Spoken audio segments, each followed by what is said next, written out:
chiegni achaka kodi karka sei maromo milion 10 nyalore koso ok nyalre to chik wachango kotenore kode inyatere kanye. Erokamano Cleophas kendo adwoko erokamano kuom rwakowa. Ne joneno gi jowinjo ma Ramogi TV kalure gi chike mantiere an gima ng'eyo ni Seyi nyalo chok kumora mora kendo king'iyo chikwa mag Kenya oketo weche monego bed ni chokne gi Seyi.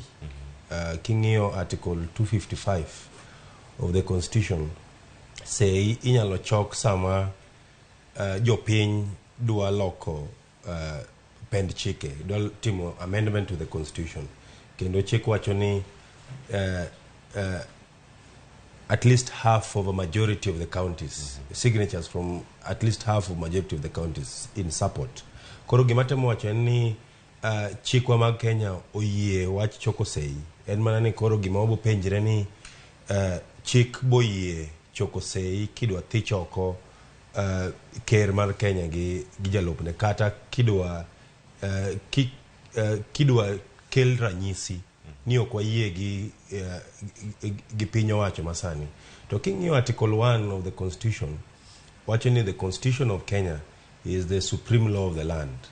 And kendo kiridri matin tibo fwenyo ni katiba wacho ni power rests to the people. Matiende ni oganda ema nigi ratiro motegno kendo ginyalo tiyo gi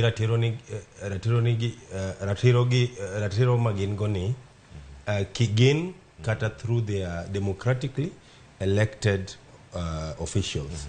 Matiende ni jopiny nigi ratiro mar kao power e lwetgi. So long as magikaw go power no olure gi pend chike mag Kenya. Kendo kadhi mbele matin article 33 of the constitution kendo okil wadwa bo elaborate more.